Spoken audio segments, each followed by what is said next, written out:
Yun, so kamusta mga peace at masayang pagbabalik sa aking munting YouTube channel at binabati ko kayo ng Happy New Year. So, for today's video, may isi-share ako sa inyong gamit or accessory na pwedeng-pwede niyong gamitin. Lalong-lalo na kapag nagra-rides kayo, solo man, may kasama man kayong mga jowa or kasama niyo yung mga tropa niyo. So, kung hindi ka pa nakakapili or nakakabili ng intercom dahil sa dami ng brand sa ng model, baka makatulong tong video na to. Kaya stay tuned lang kayo mga peace.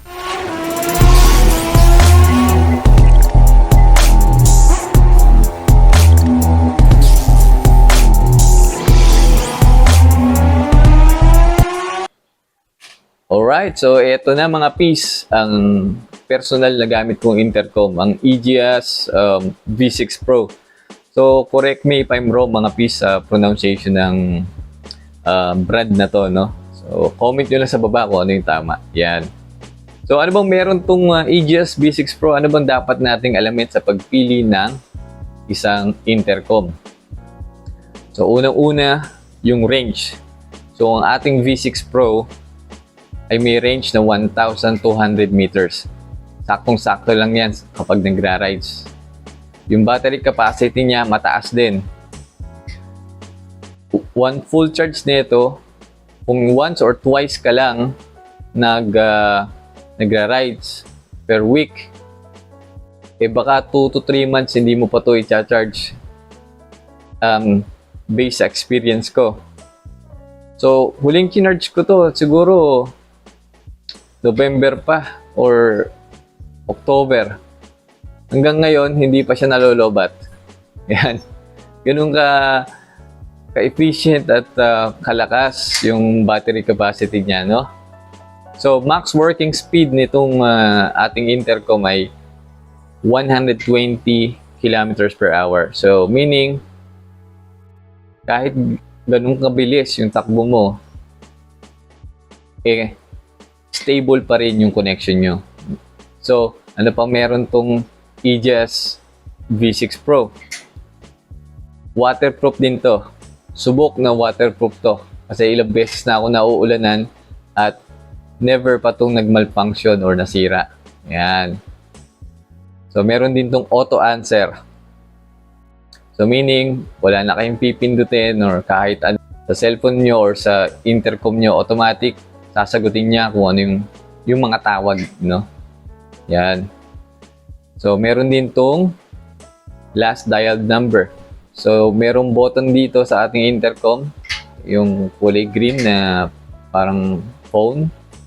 Pag pinindot nyo yun, automatic, kung ano yung last na dinial nyo sa cellphone nyo, ay idadial niya, tatawagan niya. Ganun kadali. Yan. So, ano pa? Pwede ba to sa lahat ng klase ng helmet? Yes, sir. Pwede to sa modular, sa full face, at half face.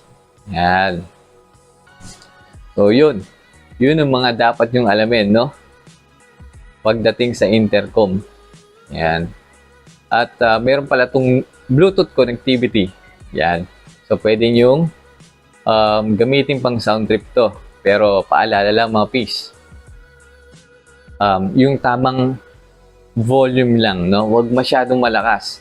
Siyempre, dapat aware pa rin tayo sa paligid natin kahit meron tayong sounds sa ating helmet. Yan. Baka kasi madisgrasya tayo kung hindi natin marinig yung paligid natin dahil sa lakas ng sounds na maririnig natin sa ating intercom. Yan. So, yun. Alright. So, ano ba yung mga kasama nito out of the box? Pakita ko sa inyo. Alright, so ito yung mga kasama niya out of the box mga piece, no? So, syempre ang ating intercom. Clip ng intercom, yan. So, yung part na to, yan. May dalawang klase yan nakasama. Ito yung steel or yung bakal. At meron ding plastic. So, advice ko sa inyo is gamitin yung bakal para mas durable or matibay. Yan. Yung kanyang charging cable, extra screws, tool, yan, sa pagpihit. Merong allen, saka Philip. Yung ating velcro. So, ito yung kinakabit natin sa loob ng helmet na pagkakabitan ng ating mga speaker. So, ito yung mic and speaker ng ating intercom. Yan. Right, so dito naman tayo sa ating intercom, no? So, kung makikita nyo, napakasimple lang ng kanyang design. So, meron lang siyang antenna dito. Ayan. Walang masyadong fancy or arte, no? Yan. Sa ilalim, dito nyo ikakabit yung inyong speaker at yung charging cable. Yan. So, yung charging cable natin, mga PC, yan. Makita nyo, USB siya, no? USB type. So, pwede nyo itong i-charge sa mga lumang charger na USB. Pero, wag nyo gagamitin yung mga matataas yung watts, mga 66 watts, yan, 120 watts. So, para mas safe tayo, dun lang tayo sa mababang watts na charger. Yan. Okay. So, paano ba gamitin to, no? So, papakita ko sa inyo. Ito yung power on. Ito naman, yung off. Yung maliit na bilog na yan. Yan. Ito yung call button. Ito yung sinabi ko na kapag pinindot nyo to, is idadial niya yung huling denial nyo sa cellphone nyo. Yan. So, meron dito mga button na may letter. Yan. May B, may C, may D, saka E. So, para saan ba yun? So, bigyan ko kayo ng example, no? Alright. So, ito yung isa ko pang intercom na gamit ng aking jowa, no? So, kapag mag-pair kayo, kung first time yung mag-pair, yung main na intercom, pagkatapos yung i-on, is pipindutin nyo tong same button na to. Yan. Tapos sa kabila naman is letter B. Yan. Kung tatlo kayo, kung may pangatlo pang intercom, ang pipindutin naman niya is letter C. Kapag pang-apat, pipindutin nung pang-apat, letter D. At pang-lima is letter E. Yan, ganun lang kadali. Yan. So, pakita ko sa inyo kung paano i-install yung ating intercom, no? Napaka-basic lang. Okay. So, ikakabit ko siya dito sa aking NISEC helmet. So, kung gusto niyo ng review nitong NISEC helmet, meron tayo dyan sa ating video, no? Sa ating channel. So, search nyo lang, no? NISEC. Yan. Okay. So, simple lang naman ang magkabit ng intercom, no? So, tatanggalin nyo lang yung mga padding.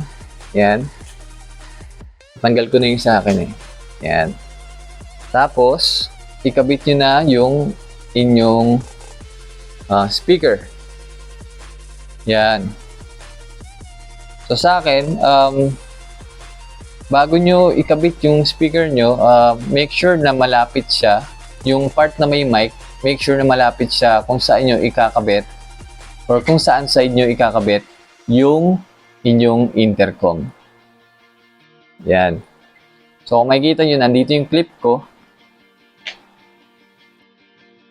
So, ikakabit ko yung speaker na may mic malapit sa part na yan.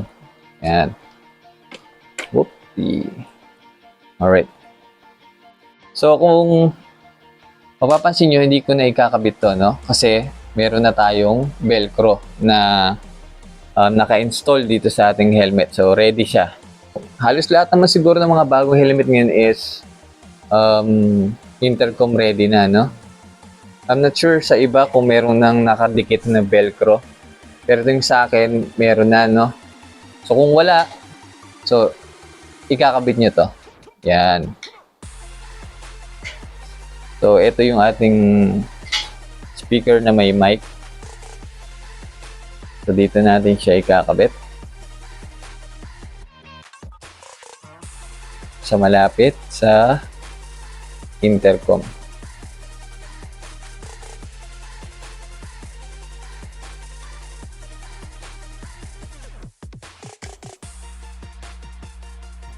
Yan. Tapos yung kabilang speaker, pasok nyo yung wire sa likod ng inyong padding. Tapos dikit nyo na yung ating velcro or yung ating speaker sa velcro. Yun. Tapos yan. Okay na siya. Pwede nyo nang ibalik yung mga padding ng inyong helmet, no?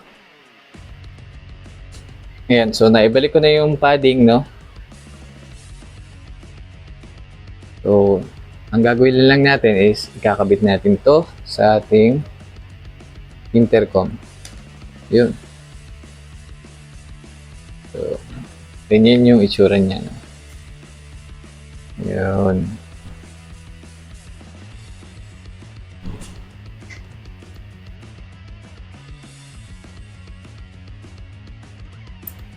Alright. Doon naman sa clip mga piece, kasi sa akin, dito sa helmet ko, hindi ko siya sinuksok kasi yung clip na yun is pinapasok sa ilalim, no, ng helmet. Yung sa akin, yung part na to, yan, is kinabitan ko ng double adhesive na 3M. Tapos idinikit ko siya dito sa gilid ng helmet. Yan. Pero papakita ko sa inyo kung paano sinusuksok sa mga newbie dyan, no? Para may malaman nyo kung paano. So, ito yung ating clip. So, may dalawang screw. Luluwagan lang natin yan.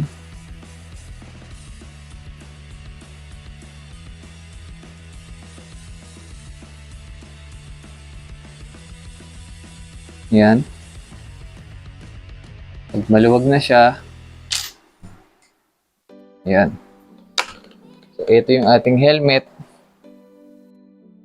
So, kung makikita nyo dito sa ilalim na to, sa part na to, yan, dyan kayo pwedeng magsuksok ng clip. Yan. Yun, ganun lang kadali mga piece. Yan siya. Tapos, pwede nyo nang ikipitan yung ating tornilyo. So, tamang higpit lang mga piece, no? Para hindi masira yung mga plastic part. Yung thread ng plastic.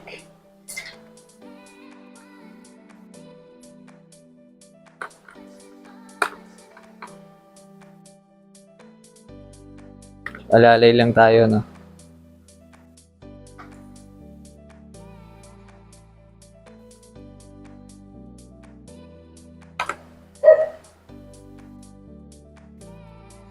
Yun. So, ganito yung itsura niya. Yan. So, pwede na natin ikabit yung ating intercom. Yan. Magkiklik yan. Tapos, yan. Plug na natin yung speaker. Ganun lang kadali mga piece. Yan. Yan. So, paparinig ko naman sa inyo yung quality ng sound niya, no? Okay, so i-on ko lang yung dalawang intercom. May maririnig kayong parang tatlong beep dyan. No? Iilaw siya. Yan.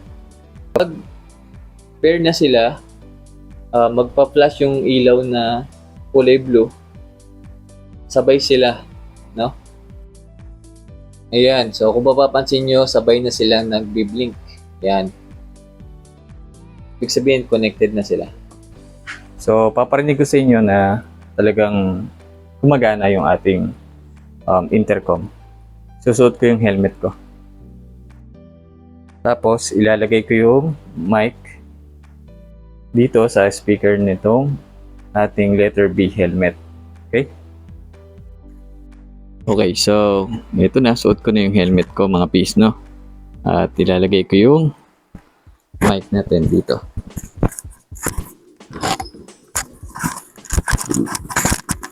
Yan. Left mic, 1, 2. Left, 1, 2. Yun.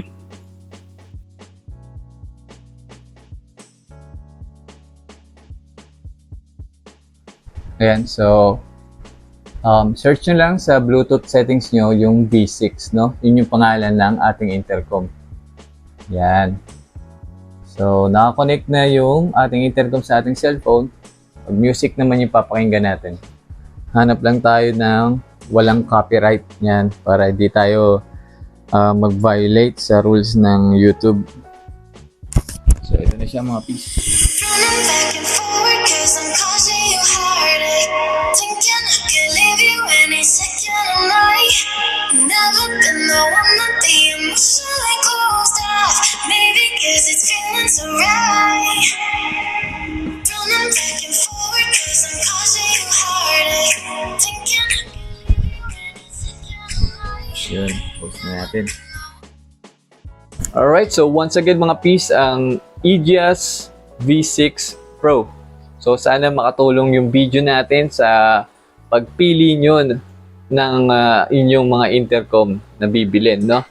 Alright, so bago tayo magtapos, gusto ko lang sanang humingi ng pabor, no? Gusto ko sana malaman kung hanggang saan umaabot tong ating mga video. So, comment nyo mga location nyo dito sa video na to, no? Yan. At pipili ako ng isa na pagbibigyan ko nitong ating pangmalakasang cup. Yun, no? Yan, katulad nito. Yan. Alright? At wag na wag nyo kakalimutan na mag-like, share, saka subscribe dito sa ating channel. At hit that notification bell mga peeps para lagi kayong updated sa mga bagong videos na ilalabas ko. So, yun lang mga peeps. Stay safe, ride safe, peace out.